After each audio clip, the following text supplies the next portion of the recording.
it's a very interesting time we're in. It's crazy.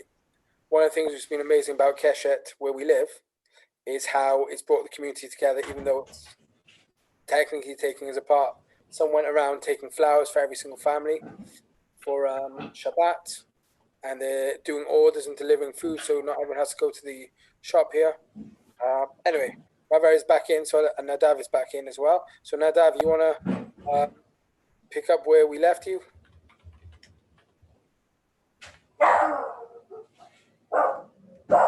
Nadav, you're on mute. I love seeing your mouth, but you're on mute. There we go. Can you hear me? Yes, now we can. Okay. So I'm also in Manchester right now. For we're considering the Mechina, I'm gonna hopefully join the army afterwards. Also looking for Mechina to help me with my Vrid and my fitness and just being integrated and hopefully into Israel as well. And just looking forward to it. Okay, great. And you don't need to just tell us again what's happening in Manchester. I think we got the gist of it. Has everyone else spoken? Introduce themselves. I'm not sure who Yosef is. Who's Yosef? He's struggling to log in.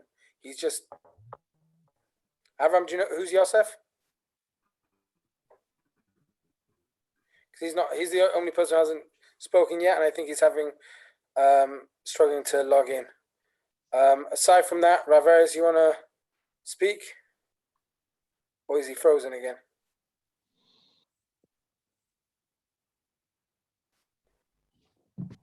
Okay, it looks like he's frozen. So I'll introduce myself, tell you a little bit about myself, and then I'll let Avram and Shari introduce themselves as well. I think I'm okay. You can hear me now? Oh, okay. Yes, we can. So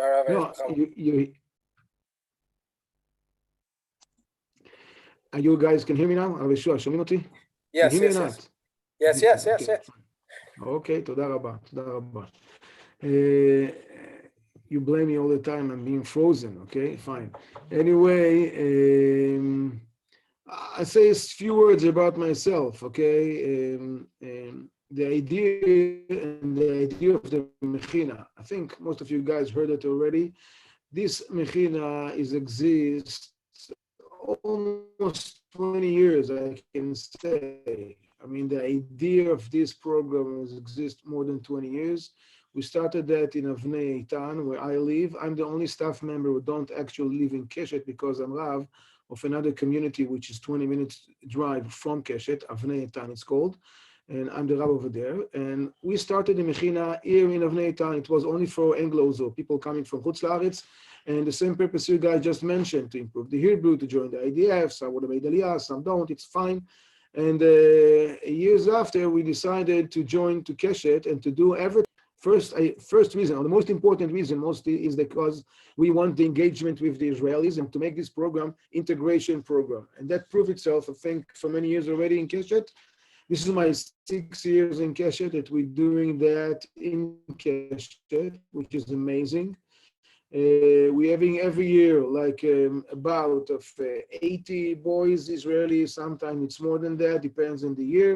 80, 70, 90, 100 Israeli boys coming every year, which is guys coming from Chutz La'aretz, preparing themselves for the IDF as well. As you heard me saying already again and again, this program is not just for boys who want to join the IDF. It's also could be considering as a program like a gap year program, but we give priority to boys like you, most of you guys, who actually have the goal to join the IDF and to be successful over there. And Baruch Hashem, we have a lot of success with that, which boys coming and preparing themselves, catch the language, the Hebrew, and prepare themselves physically, mentally, spiritually, and building and making the transition, the change from being a kid to being an adult in Judaism and in all other aspects as well.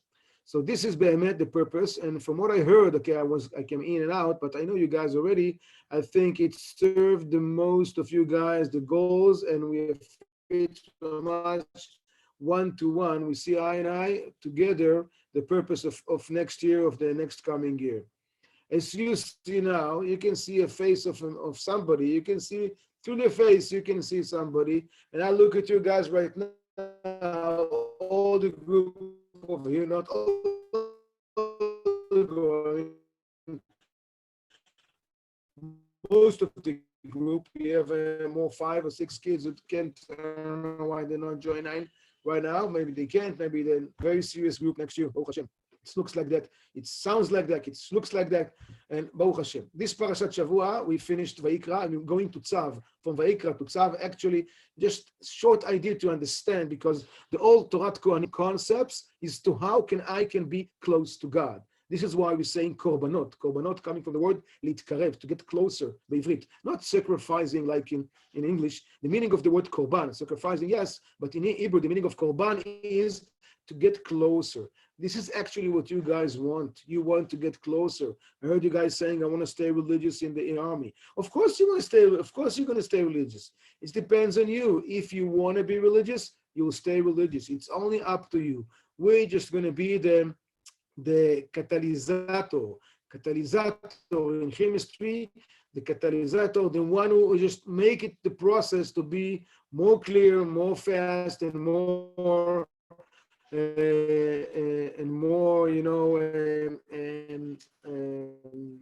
right and focus in what it's supposed to be. So Be'ezrat Hashem community with the boys we have now, some Beit Midrash, and I said even the Corona is serving the same idea. You know, what the Corona actually catch us? It catches us in the neck, in the throat, which is the narrow sides of our body. Okay, exactly like Yetziat Mitzrayim. Mitzrayim, בעברית again.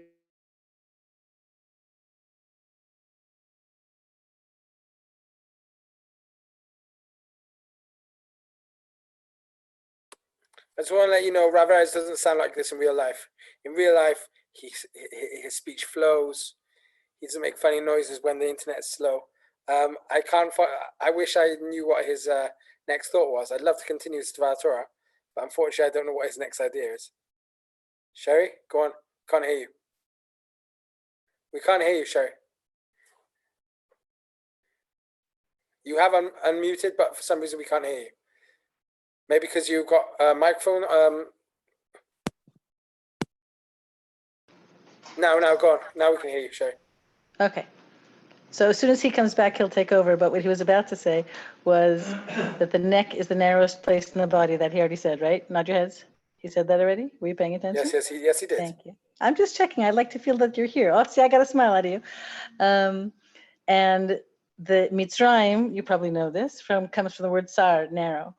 And so the neck is the narrowest place, and that's where the corona hits. And the whole fact that it's near Pesach, corona altogether, is the narrowest place in our body, connects our head to the rest of the body. And that's where the corona hits, and Mitzrayim. And so then he would go on to take that connection farther, but he's going to have to come back to do that, because I don't remember that much of the rest of the Torah that he gave. Can I have a show of hands? How many of you know Hebrew? Yes, no, maybe. Thumbs up, thumbs down, thumb in the middle. Kacha, kacha. Okay. No. Middle. Okay. Sherry, can I suggest we use this time to try and introduce ourselves? Hopefully, Rav Erez will make it back into this chat. Yeah. So I don't mind someone else starting off. Avram, you want to start off? Sure. So you guys met me a little earlier here. I've been in communication with you. I'm Abraham Blismach, and I am the one who handles basically the marketing, and I was one of the people who co-developed the Keshet program itself. Rav Erez and our program were competitors at first, and you could see who won. Keshet. So anyway, now that he's not here to defend himself, so I can just go on about that. But anyway. That's about it. I'm not, I'm part of the staff, which, is a support team. I'm not a Rav and don't claim to be, but I can be your friend if you'd like, if you need to talk or just want to come for Shabbos, or, you have any questions about, some of your logistical things like that, you can feel free to reach out to me. So that's it. Okay, wonderful. Thank you, Avram. Sherry, you want to say a little bit about yourself? Who you are, what your job is, etc. Okay. You hear me? Yeah, we can hear you. Okay. Abraham unofficially is also the staff comedian. He keeps us all laughing. And I'm Sherry. I'm your mom away from home. And I look forward very much to meeting you all. At the first week, we'll have little one-on-ones so I can get to know you a little bit and you can get to know me a little bit. One of the technical parts of my job is I work on setting you guys up with Shabbat meals when you eat at families. And I try to get you guys each an adoptive family. We'll talk more about what that means. And it kind of means different things to different people. But basically, it's a place that you get to go Shabbat meals and other times also if you get a good connection. And I'm also here, like Abraham, I'm not a rabbi, and but I'm a good ear and I got a big heart. So when you just want a, thanks for the nod, Abraham. So you're always welcome to check in with me. You don't have to wait for me to check in with you. If there's anything I can be of help with on any level, it's my pleasure. Take it away, Rabbi Yehoshua. All right, I should mute myself. I am Yoshua, one of the rabbis in the program. I'm originally from a weird and wonderful place called Wales, from the capital of Wales, Cardiff. I might be the first and last Jew you meet from Cardiff, from Wales even. So you can tick that off for meeting someone from Wales. You guys will be my 4th year in Keshet. I am 32, been in Israel for 14 years. Came when I was 18, went to Shivat Kotel, went to the army. Then we went on Shlichut in Chicago for 3 years with the Torah Zion Kollel, and then came back to Israel and decided, of all places, to come to Keshet. And we've been here. We came to Keshet one of the reasons we came to Keshet was because this job was Baruch Hashem waiting for us. And like Rav Erez said, he's the only staff member not here because he is a Rav of another town, which is around half an hour, 20 minutes away, depending on who's driving. For me, it's 30 minutes. For other people, if they can do quicker. In any case, so he is around. He's the head of the program. He's the guy who leads the program because, like I just said, and I'm here. I don't want to say second in command, right hand man. I'm here 24/7. Unless our house miraculously gets built, which it won't in the next 4 months. I'm literally a stone's throw away from the Mechina building. Please don't throw stones at my house. It's just a metaphor, but we are literally a stone's throw away, around 100 feet, 20 meters away from the Mechina. So right now, the Mechina, Israel's in a 100-meter limit away from your house. So I can still walk to the Mechina because that's how close I am. Not that there's anything to do there right now, but I could still walk there. In any case, that's me. I think I spoke to every single one of you. If there isn't someone I spoke to, I still need to speak to you. Is anyone that I didn't speak to accidentally? I think I spoke to everyone on the phone. I think we are going to be setting up the group, WhatsApp group soon. I will be sending, everyone has my number because I've spoken to them. If anyone has any questions as a result of this conversation, my Veres is back in, so I'll just finish the sentence.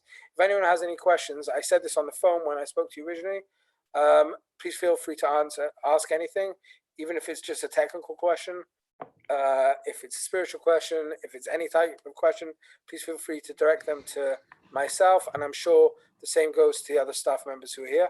I'm just committing myself to that. I don't want to speak. Maybe they don't want to speak to you guys. I'm sure they do. In any case, Rav Erez, go ahead. Slicha. Well, I suggest let's go to questions, guys. Please feel free to ask whatever you want. This is for you, this meeting. So come on. Any questions you want to ask?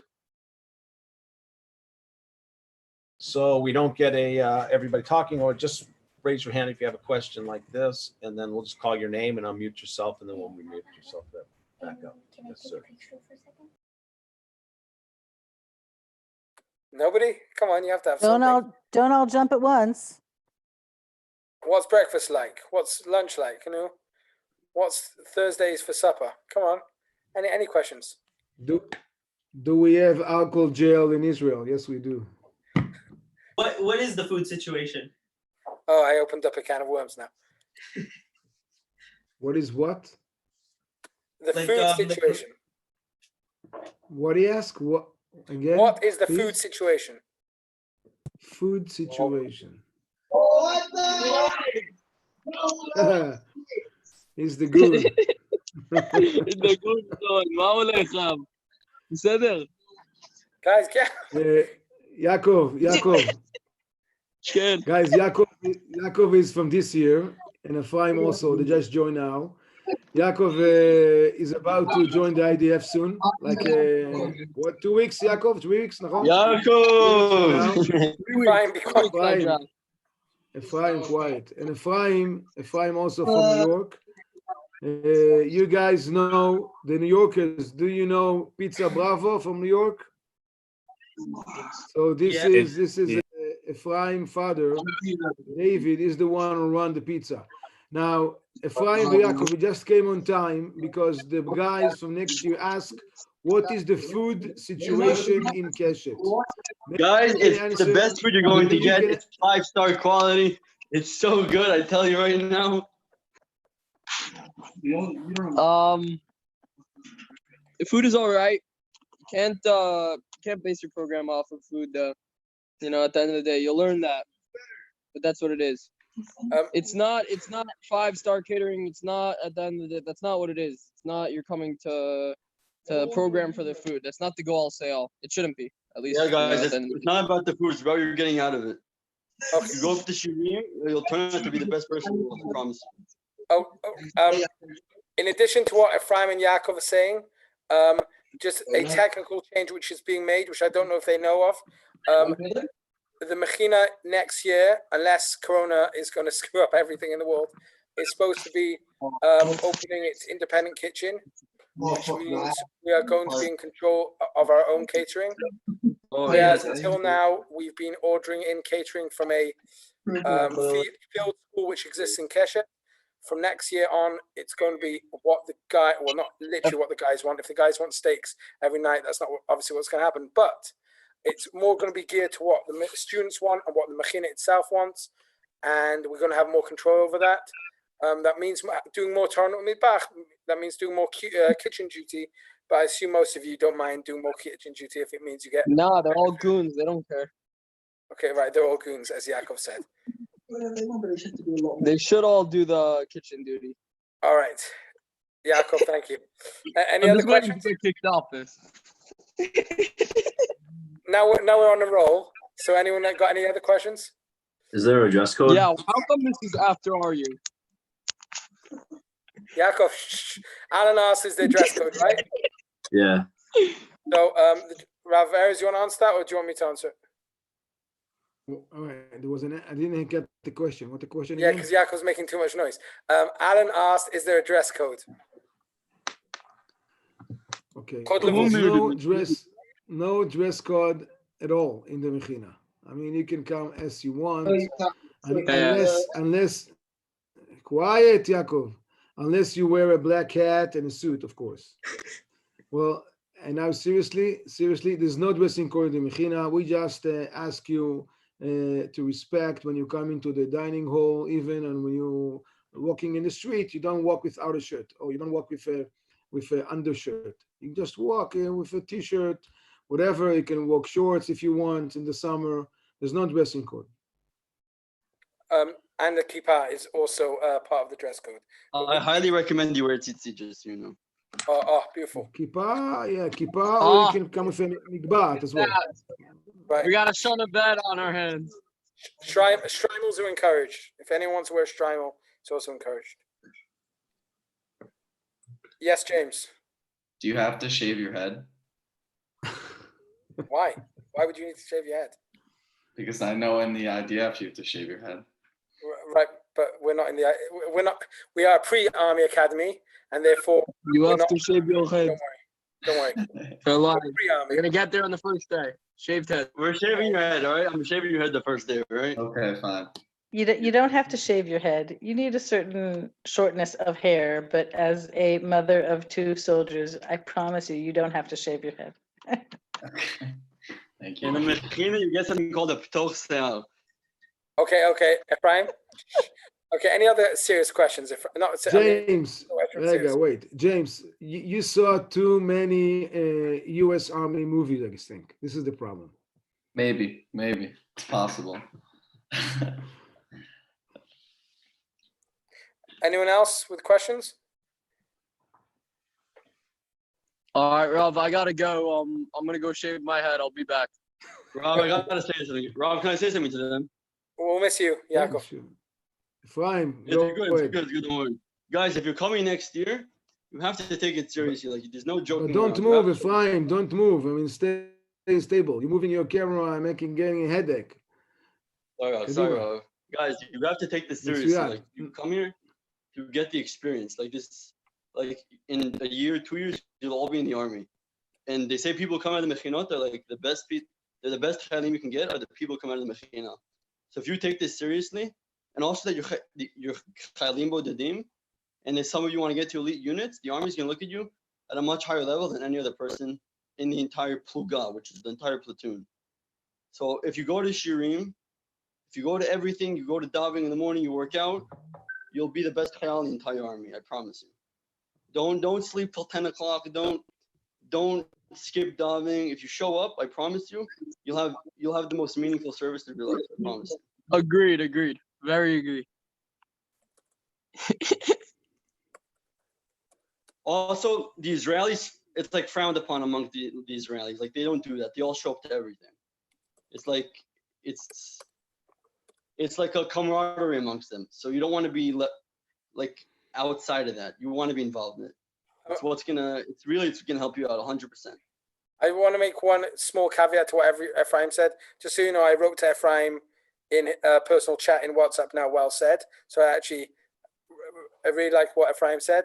The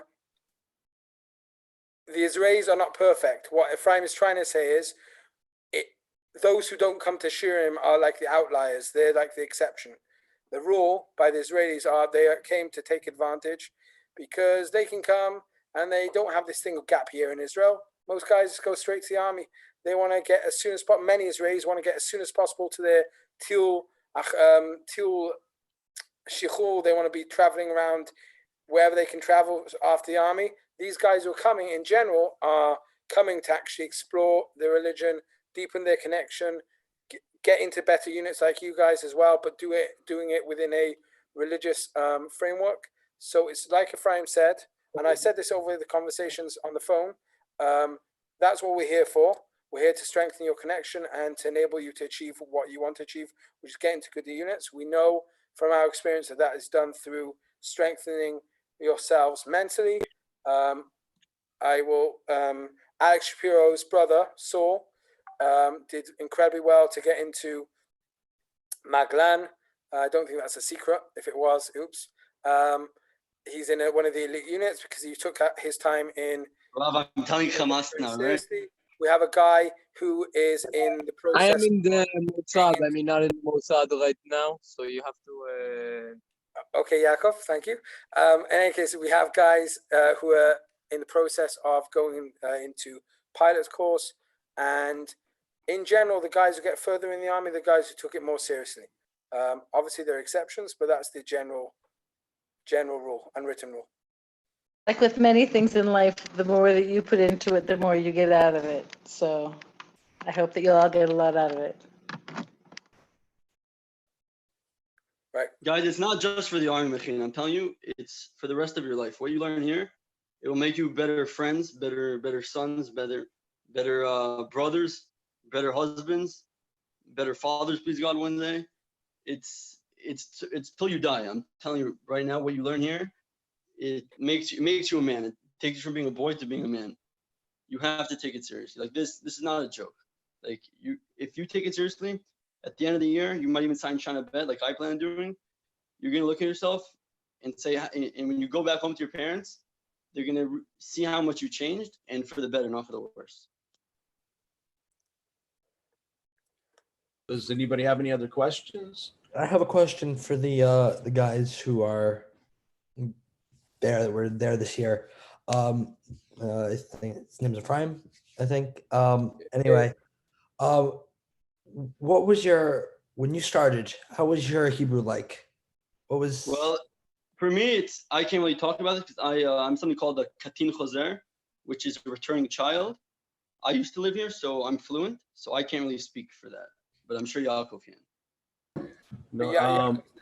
I just want to point something out about that is that every year that is one of the biggest concerns of most of the boys that don't speak Hebrew. Without fail, everyone's worried if they're going to be able to speak Hebrew, and you will. Just it's like what everyone's saying here is it's what you put into it, you'll get out of it. But the whole program is designed to help you to speak Hebrew, because what we do from day one is we're going to separate you guys out into rooms where you'll be living with Israelis, and then you'll be participating in the activities of the Mechina with the Israelis. While they like to speak English, and practice their English a little bit, it gets old for them really quick, and they communicate in Hebrew amongst themselves. So the whole idea for you is to fit in and make Israeli friends. You'll be invited to their homes, where they will be speaking Hebrew as well, and along with the classes we have in Hebrew. So we'll help you to do that, but you have to show up and you have to try, and you have to really try to do it. So that, I've seen guys so worried about that, but in the end, everyone speaks Hebrew. And there's after the mikveh, they're in the army, they have like a 3-month program. So you get a very good foundation here, and you also get it in mikveh after in the army for like 3 months, I believe. And then after that, you'll be able to, you'll get your Hebrew. And I've seen some real difficult cases. There's like Shmuel, he's speaking Hebrew now, so it's amazing. Guys, I'll tell you, those who show up to Ulpan and hang out with Israelis are the ones who get better Hebrew or the best Hebrew out of everyone else. I see people who only talk to the Americans or the Brits. They don't talk to the Israelis. They don't hang out with the Israelis. I came to Mechina a little bit late. I came in late November, and I automatically went and hung out with the Israelis. I know every Israeli's name. There are some guys in the Mechina amongst the American group that don't know every Israeli's name because they don't put themselves out there to know them. If you know them, if you become friends with them, you're Hebrew. So you'll have the best Hebrew out of everyone in the American group. If you show up to Ulpan, it'll enhance it so much more. If we take it seriously, I promise you, you could even be fluent. You gotta take it seriously. Don't just I want to back up. You'll just miss an opportunity of a lifetime. I just want to back up what Ephraim's saying, because I didn't go to a Jewish school. I went to public school, as is known in Britain, America. In Britain, it's called something else. But I went to non-Jewish school, came to yeshiva Kotel, knowing Baruch Atah Hashem and Efa Shirutim and Lo Medaber Ivrit and stuff like that. Those really interesting and really important sentences. And I made an effort, 1 meal a day, to sit with the Israelis, and my Hebrew improved incredibly, and I took it seriously. There were some guys who weren't interested in that, didn't come to yeshiva for that reason, and they may have been learning dapim of Gemara a day, and they may have been amazing lamdanim and very studious, but they weren't there to connect to Israeli culture or to improve their Hebrew.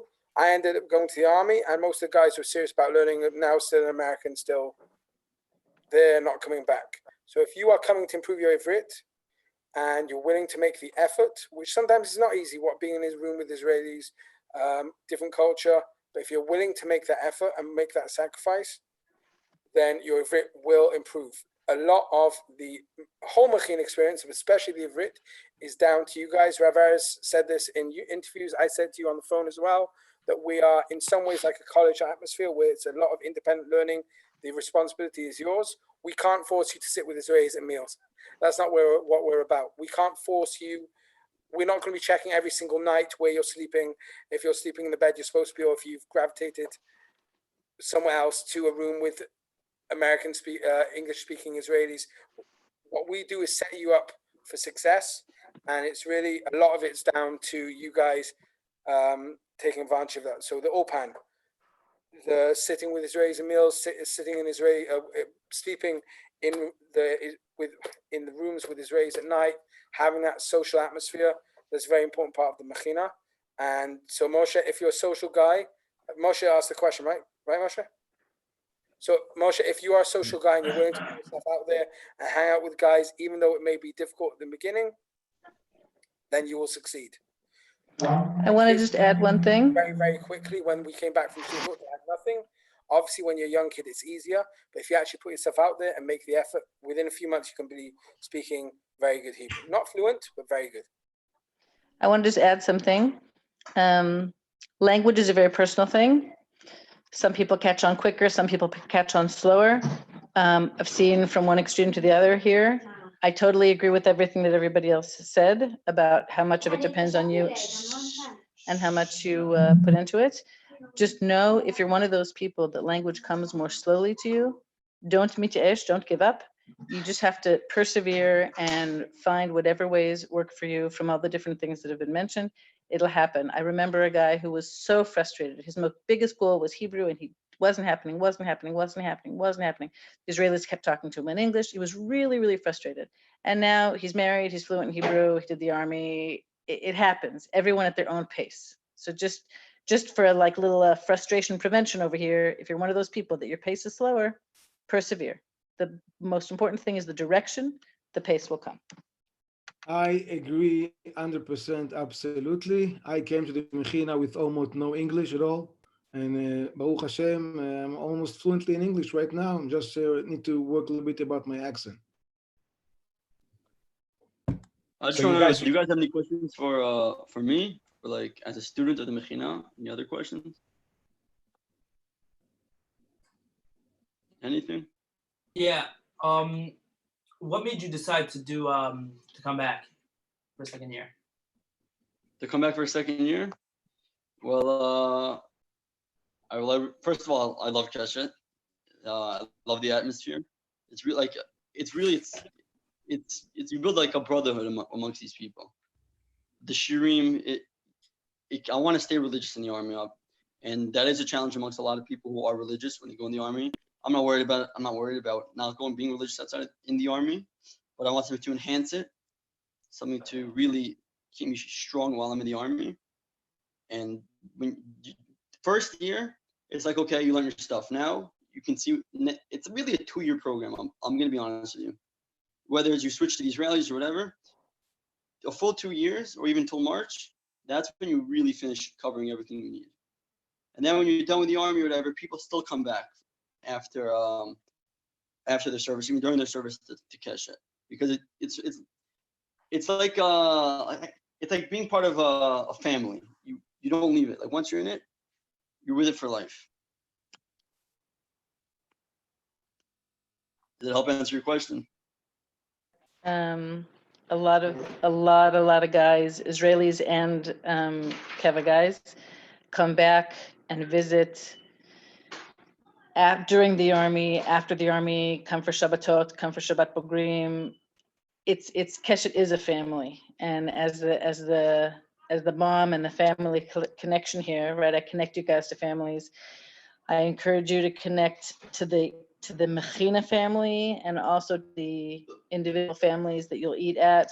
The deeper you establish connection, the more you keep coming back. And when you are a Chayal Boded, to have this kind of sort of home anchor place, both spiritually with the rabbis and family-wise with the rabbis and the families and us, it really rounds out the program in a very special way. And again, it's a very personal thing. There's guys who come back a lot, a little. We've had guys bring their fiancés, wives. We've gone to weddings. Like it's just the whole package deal. Would you guys like to see? I can show you on the map where Keshet is. Have you guys seen where Keshet is? Huh? No? Here, I'll do a screen share for you.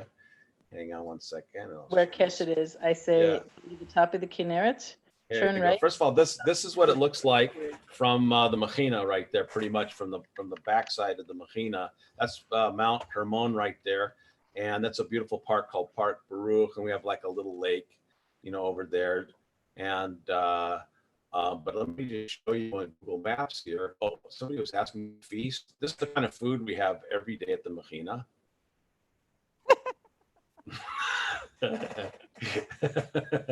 All right, you know. So anyway, this is kind of get an idea. This is Keshet. Do you see my mouse? Do you guys see my mouse? Yeah. Okay, so over here in this corner, that is right here. These buildings.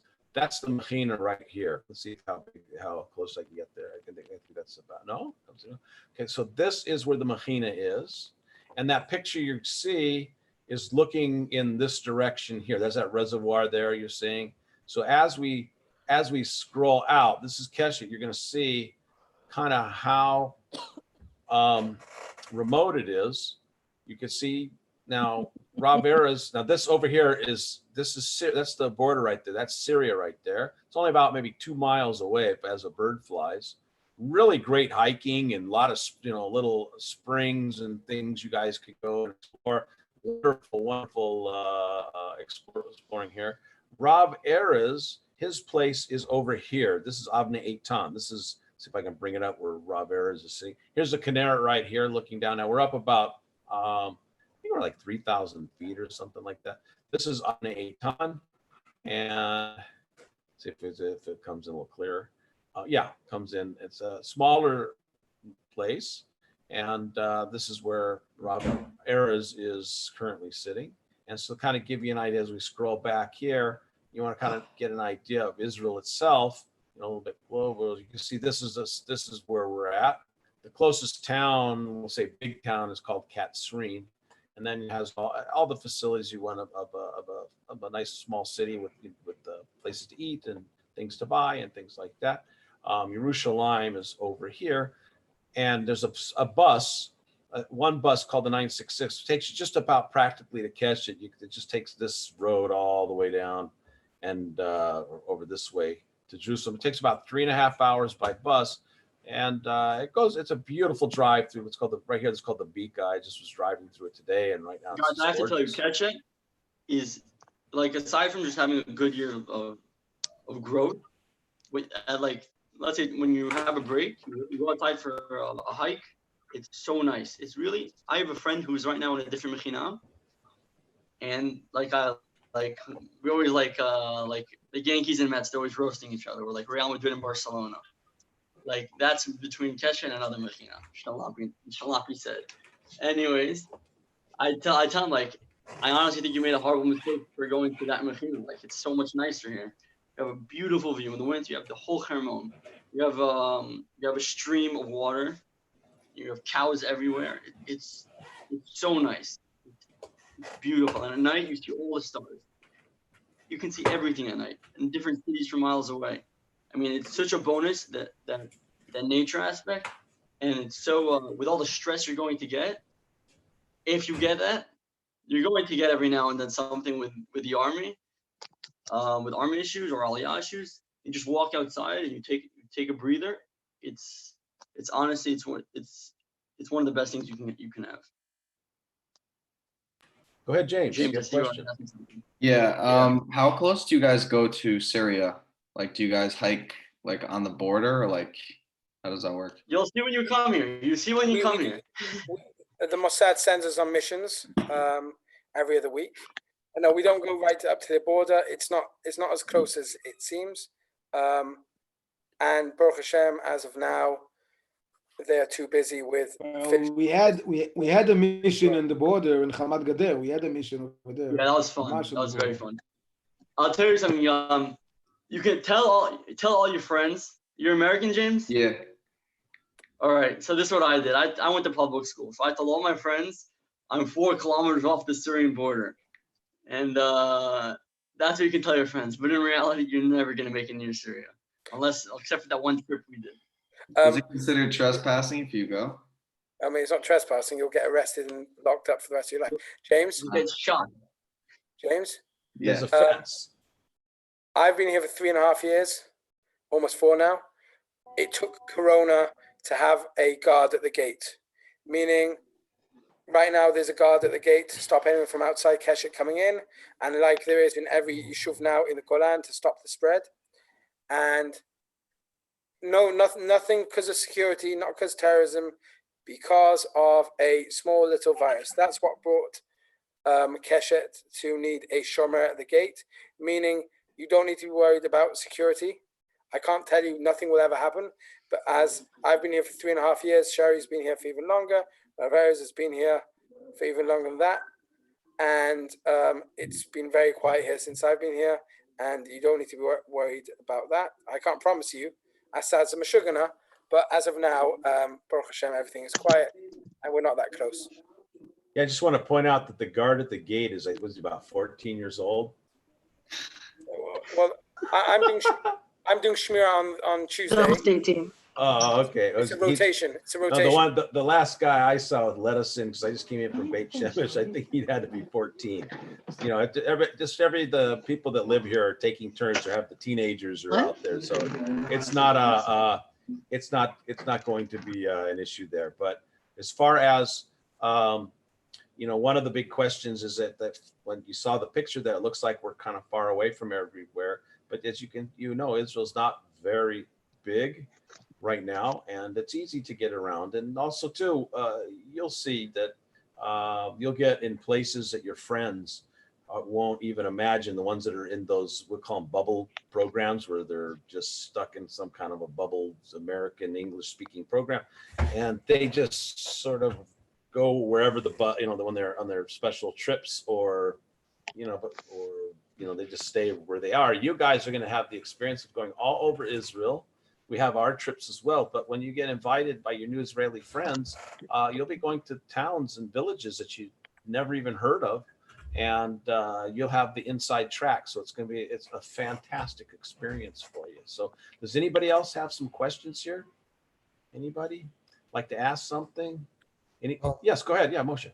So I have just a random question. What's the weather like around the yeshiva? Is it warm? Is it cold?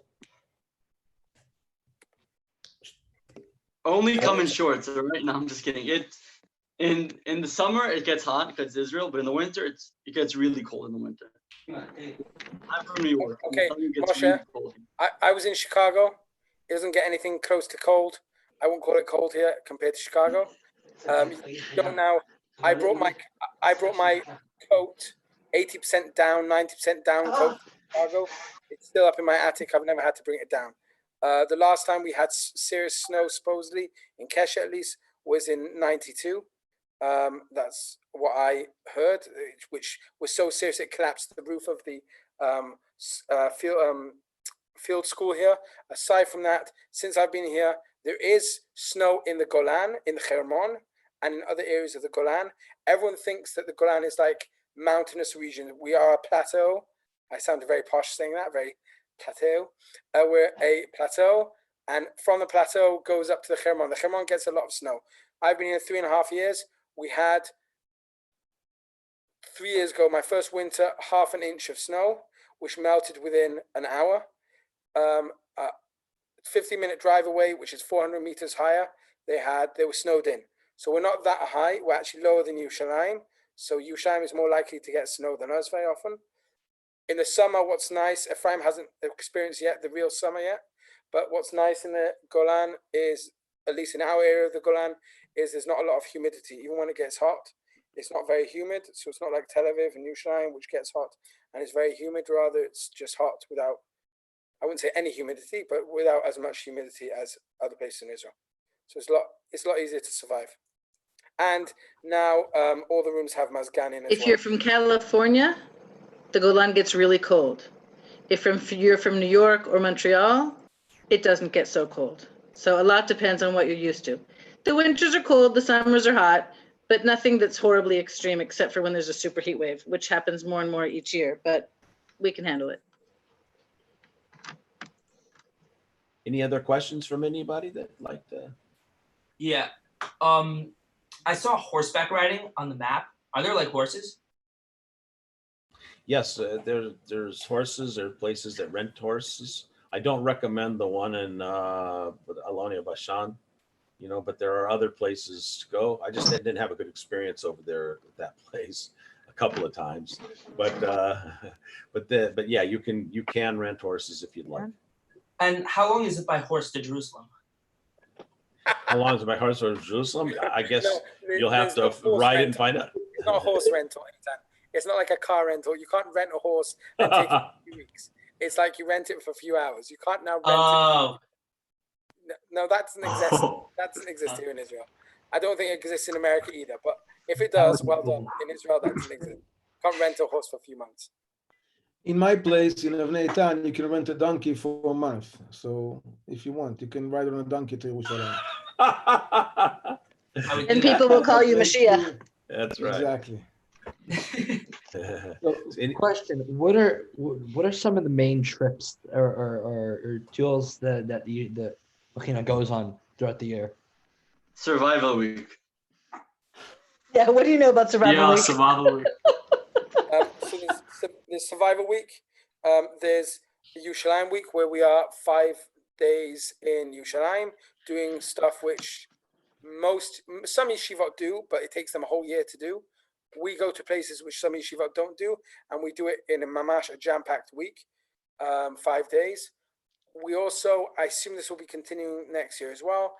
We have each 6 weeks, every 6 kind of weeks, sometimes it's a bit longer, is a themed learning. And at the end of that themed learning, we have a special teal dedicated to that theme. So Hitchadshut, which is a renewal, is the theme of Elul and Rosh Hashanah and Yom Kippur. And that was about finding yourself, renewing. And we went on a navigation teal where you had to self-navigate with a group of 3-4 guys. We have lots of different tealim. There was supposed to be a teal now in Sfat, which didn't work out because the Mechina closed down. What other tealim do we have? We have a teal from near what's it called? Latrun to Yerushalayim. Latrun to Yerushalayim. That was 2 nights. We have lots of tealim, as with the whole Mechina and just with the Keva group as well. Like Survivor Week, as of now, is just our guys. Yerushalayim Week is just our guys. There was supposed to be, please God, everything goes back to normal and we can do this after Pesach. There's supposed to be another week with the whole Mechina in Yerushalayim. There's lots of trips. I can go through the whole list, but those are the main things. So Guys, I'll tell you something about Jerusalem Week. Jerusalem Week was honestly one of the best weeks in the Mechina. It's so fun. I'm not going to spoil anything, but it's something you can only experience once in your life. I mean, you can spoil things. You can spoil things. Survival Week isn't allowed to be spoiled, but Yerushalayim Week can give a few things away. Well, I couldn't spoil Survival Week for them, so. Right, because it didn't happen. Right. We seem to have lost Rav Arias, but anyone got any other questions? Yeah. How much is there? I know like it's 30% training and 70% learning. Well, hold on. It's not 30% training. It's 70% learning, 30% everything else. So meaning teolim, training, trips, not just teolim. Not every trip we do is a teal. Like we hopefully will. Please God, be going to Dan, which is a city in the north of Israel, nearish to Keshet, not so close. That's not so much of a teal. That's a trip, an outing, if you will. How many days a week is training? So there's 3 times a week training, and your break is 2.5 hours long. So if you want to do your own training, you're more than welcome to. Just one thing which is important to know, and I'm going to say this now, you're going to hear this probably like 400 times during next year. Please God. The Army and Misrad HaBitachon, the Ministry of Defense, has asked, not our Mechina, because we don't overdo it, but has asked some Mechinot to calm down with workouts, to do it less often, because their graduates are coming into the army with stress fractures. And then they become completely useless for the army. So even right now, like Rav Arias said, maybe you've seen too many American Army videos, movies. It is important, the physical, but please God, this year, when the guys come back after Pesach, please God, I'm going to bring a guy in who's the Samach, a deputy Chativa, Mefaked of a deputy Chativa, which is a regiment, I think, in English. And he used to run the Gibushim for Egoz, the entrance exams for the Egoz unit. And he says when he ran it, he and the other officers wouldn't look for physical, they look for mental. Because after 2 hours, no matter how much someone has worked out, everyone is broken. What they're looking for is the determination. So if you're going to Sekliya Mechina, then you're trying to prepare yourself mentally only. If you're coming to a religious Mechina, you're trying to prepare yourself mentally and spiritually to get through the rigors of a kibush, of an entrance. Guys, I have to add on to that. Like I said before, when you come here, it's not a workout plan. It's not there's something called Teved Lochamim, where that's like really hardcore training for special forces to help you get into special forces. This is not like that. Here you have training, and also you do training on your own. But part of the training, when you think the army, you think it's all physical. The majority of the army is mental. I've spoken to guys who made the Seret Matkal, Shaldag, Shaita Shloshesra, Sheshesh Tesha, Duvdevan, it goes, you name it, they were there. And then some of these people live on the Moshav. Some of these people live on other Moshav. Some of these people live here in Jerusalem. And they all have a mentality of understanding your roots, where you come from, and Torah. The majority, then they tell you, when you go to your Gibush Matkal, Gibush Hayetet, or you start your Maslul for Duvdevan or whatever, they're all going to tell you that it's the only thing that is going to keep you up through any of that is the values you have in you. And part of those values are going to be, I'm assuming that if you're coming to Mechina, this Mechina, is your roots, is Torah and Tzionut. And that's really what's going to help you get through any Gibush. I was talking to Saul, is his brother still here? Yeah, I was talking to Saul, there's Alex's brother, a few weeks ago. He was telling me that really what helped him get through his Gibush was what he learned in the Mechina. That's really what pushed him through to get into the elite unit he got into. If you really, really want to get into an elite unit, like I want to get into an elite unit myself, and I know that one of the only things that's going to help you when you're completely broken down, your physical strength, that means nothing. When they're going to break everyone, the strongest guy and the weakest guy are all going to break. But it's the mental strength you have that's going to keep you up in the Gibush, in the Maslul. And what's that mental strength? It's not, I meditate and I'm meditating in my middle of my Gibush. That's nonsense. It's the Torah you want. Rav might disagree with you. Rav is into meditating. I'm sorry. If you're meditating in the Torah, right? It's got to be something that you're holding on something onto your heart so strong, and you're willing. I don't want to say you're willing to die for it, but you're willing to fight for it to the full extent. And what is that? You're coming to Keshet to learn Torah, to learn Tzionut. And that, I promise you, is if you really take it seriously, with obviously physical training, if you take it seriously, you can make it to become a sniper in Sayeret Matkal if you want, if you truly take it seriously. But if you don't, if you only do physical training, I promise you right now, you're not going to make it to any elite unit because you don't have that mental capacity. If you don't learn Torah and have any form of tzionut in you, you won't make it anywhere in the army. I promise you. I just want to make one addition to that. So we had guys who last year who didn't take that advice and they broke in a Gibush within 10-15 minutes. And we had people like, which is really sad, and I felt really bad for them. And I didn't say I told you so, but that's what I was thinking. I wasn't horrible enough to say I told you so. But we have guys. There was a guy, an Israeli, who used to be on my first year. He was Shanabet already, and he would be crawling on my grass, literally up to my house and back to the Beit Midrash every single day. He now has stress fractures, and he's doing not where he wanted to be. Let's just say that. And he wanted to be in Shirion, in tanks, but he wanted to get further, and now he's doing some weird job because he can't be Kravi, so he can't be battlefield. So it's really, really important to realize that the army knows what they're doing, and when the army asks, don't work out too much, they have your interests at heart, because if they don't want broken soldiers, you're useless for them. Do they want everyone steiging in the Beit Midrash? Not necessarily, but they do want people who know why they're coming, and that's why the army and the defense ministry funds the Mechinot, because they see some worth in it. Graduates of Mechinot do, even the secular Mechinot. This is in general, Mechinot produce soldiers who know why they're fighting, what they're fighting for, and are better soldiers. And it's not just because they know how to lift weights, it's because they're working out their mind and their body. And that's what's really, really important. So Ephraim is speaking from his own experiences. I have friends who've gone through it, and it's really important to realize that. Josh, you want to say something? Yeah. Josh is from a very special student on many levels, but one of the reasons is because he's from South Africa, and he's a very special guy. And Josh is back in South Africa now? Yes, he is. Yeah, I'm home. Hey, Josh, go on. So I'd like to let you guys know that I didn't do that much research on Keshet. I kind of just went. Like, I literally just like one day went. Like, I didn't know what clothes to even bring. I didn't know if we were Sephardi, if we were Haredi. Like, I brought a suit to Keshet, guys. Like, you got to come open-minded. You got to be prepared to work. That's all I can tell you.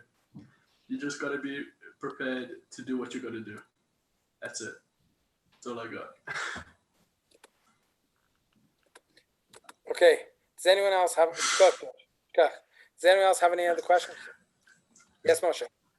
So I know we've all heard the full schedule before, but can you just repeat what the full daily schedule looks like? If it's, again, things can change in a minor way. I can tell you the general schedule now. There might be some tweaks to when Ulpan is exactly, when the lady who gives the Ulpan can do it, but in general, the day starts at 7 o'clock in the morning with Shachrit.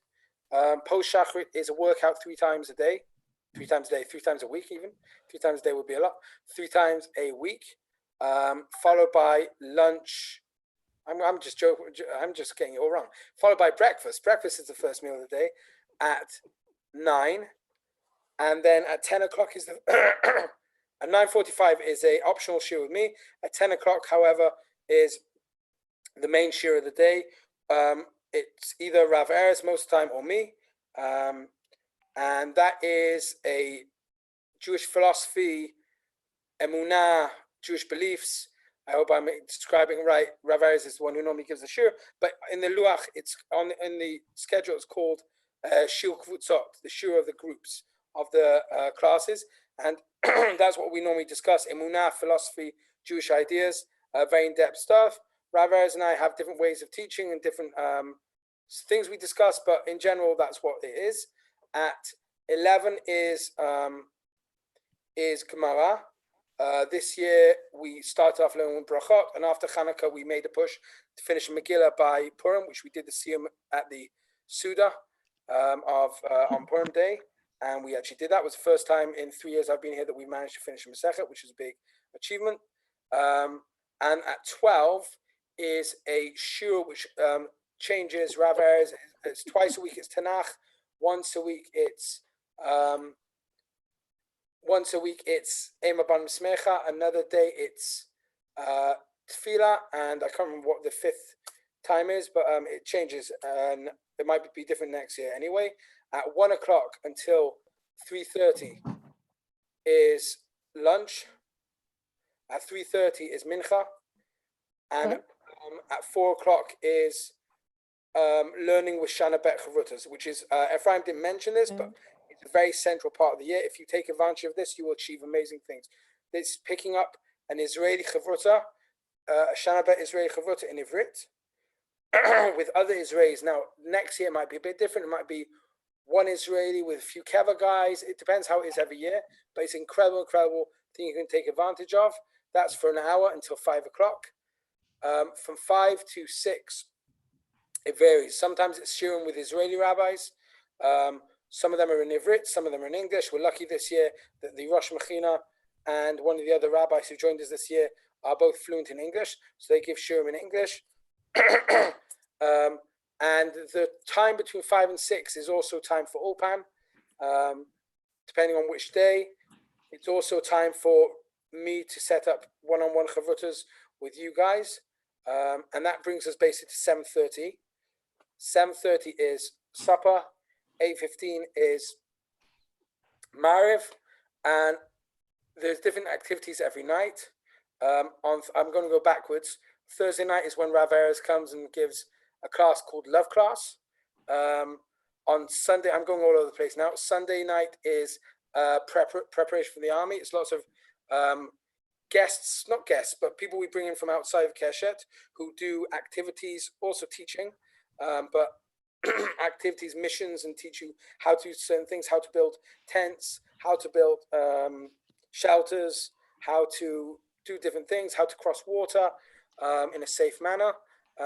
That's on Sunday night. Tuesday night is when you guys every week are welcome to come over to my house at 9:15. I can't remember what time it is. It's been a long time since it happened, unfortunately. And you guys come over, and it's a very relaxed atmosphere. Snacks. It's probably one of the most unhealthy moments of the Mechina, because let's just say I'm not giving you carrots and cucumbers, but rather snacks and stuff. And we chat, we learn, we talk. Once every 2 weeks, please God, we'll continue next week.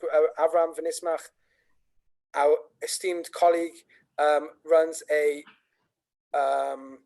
activity which is kind of like Avram. I don't know how to describe it. Personality building, maybe something like that. Yeah, Avram's kind of nodding. Yeah, it's just basically I help you guys with your goals. Okay. Now, all I've said, and then Monday night, most time there's nothing. Now, what I've said, Moshe, you asked about the schedule. I basically discussed what's on our schedule, Keva's schedule. There are Israeli shiurim. If anyone here has amazing Ivrit, or if anyone wants to really throw themselves at the deep end, and in the afternoon wants to join Israeli shiurim, and in the evening, you're more than welcome to. Especially if you've got great Hebrew already. That's really something we encourage. But if you don't, it's always a great way to get more exposure to Hebrew. But as months go by, you're welcome to do that as well. There are shiurim at 11 o'clock at night, but those are for the Israelis.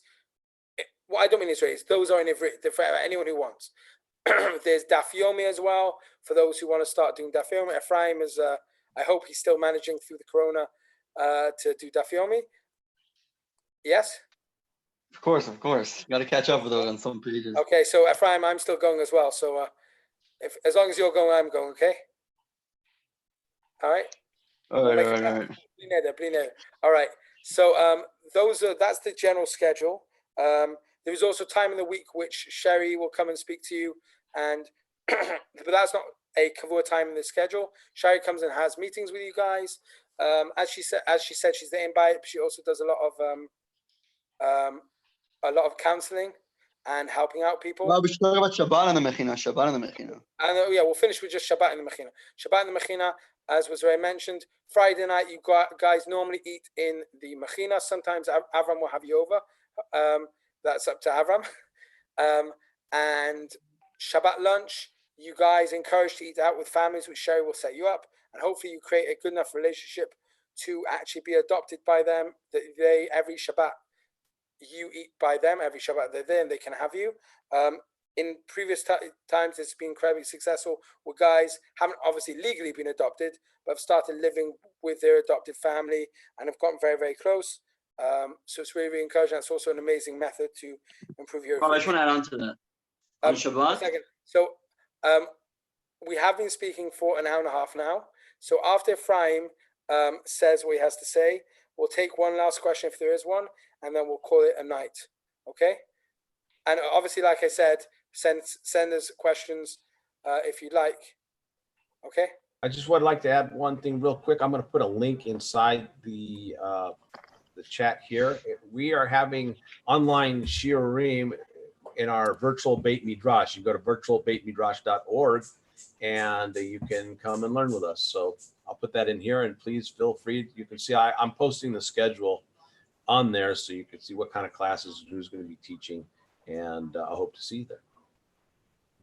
And I just want to add that Shabbat, it's not every Shabbat you're in the Mechina. You have one Shabbat on the Mechina, one Shabbat off the Mechina. Meaning, like, some Shabbats will be every other Shabbat, you're either free, and other Shabbat, you're in the Mechina for Shabbat. So I'll tell you, Shabbat and the Mechina, I personally, it's my favorite day in the Mechina. It's, you don't do it, there's no classes. You have one class throughout the day, but it's super relaxing on the Moshav itself, going on a small hike or walk on Shabbat, but also on Friday night, especially when all the Bugrim come, all the people are checking out, they all come on Shabbat. It's so fun. You dance, you sing, it gets really wild. It's super fun. I'll tell you. I'll tell you what a lot of this year they did. They just left and they went to their rooms and just hung out. I'll tell you, those who didn't leave, there are a few guys who didn't leave, some stayed. They honestly, they saw how much fun it is. If you stay, you dance with the Mechina. All the Israelis dance. There's nothing weird about it. They all do it. If you do it with the Israelis, I promise you'll have so much fun. And Shabbat in the Mechina will not be boring. If you take it seriously, like I personally think Shabbat is the best day in the entire Mechina. Like I look forward to it so much. Now Mechina is closed right now, sadly, but I can't wait to go back, especially for Shabbat. Go ahead. Can I say something quick? Yes. It's like Shabbat and Mechina. Like I think once I stayed on the Moshav for like a month straight. I didn't leave because like it was just so chill. Like, Shabbos is so easy on the Moshav. It's just so relaxed. Sherry sets you up perfectly. Everything's sorted. Like sometimes it's just no reason to leave, you know. So. All right, I the most recent family I went to on the Moshav, like some of these people who live in the Moshav have crazy army stories. One of the families I was sent to, the guy was in Seren Matkal, which back in those days was one of the most elite, most elite in the world at the time. He was telling me how he helped build the Golan. Like there's families, they have the craziest stories. You also have a Shabbat with Rav Erez, and Shabbat with Rav Erez is at Rav Erez's place. You hear people's army stories that are beyond what you can even imagine. It's brilliant. I'll finish off with that because some people are getting tired. Well, we're gonna wrap it up right now, guys, and we appreciate you guys taking the time to spend with us. If you have any more questions, feel free just to send us an email. Rav Erez, we're gonna set up a WhatsApp group for these guys. I mean, Rav Yeshua. We normally set it up straight after this conversation, no? Yeah, so we'll get you guys set up and you'll be able to communicate with each other. Feel free to reach out to each other. On the WhatsApp group, you'll be able to get each other's emails and phone numbers and things like that. If you want to talk to each other, feel free. And what I like to do is just end us with Rav Erez. If you could end us with a few words of wisdom and a little small deep Torah, we'd appreciate that. I think it was too long, Avram. Okay, so let's just say to everybody. I mean, we are like almost more than an hour and a half over here all together. Even though most of us are in quarantine, we don't have so much to do outside. Even though I started with Divrei Torah, I want to add with Be'emet from my heart. It's so exciting to see all you guys that we recruit from the beginning of this year, some even from last year, okay, and now to see you guys here on board. We're going to set a WhatsApp group this week, okay, and everybody can get together and send you some information, some movies, some whatever, like we're sending to all the guys and the alumni as well. And welcome aboard to Keshet Yehuda family. Be'ezrat Hashem, we'll go on, and you're more than invited to join the virtual Beit Midrash. Okay, Avram will publish in the group also some stuff we have also for you guys. You can join with Simcha. That's it, Avram. I think it's enough what we did. Okay, guys. Well, you guys have a great day. Stay safe, stay healthy, and Be'ezrat Hashem, you guys will see you coming up soon here in Israel in good health and happiness. Amen. Toda Rabba, Yuda and Josh, thank you for joining us also. I don't see you, Yuda, but no problem, Josh, Rob. thank you, and Yuda also. Yeah, Rob, have a good night, mate. Toda Rabba. Take care, guys. Yeah, fine. See you, Josh. Thank you. Guys, be in touch. Thank you. All right. Take care. Bye-bye.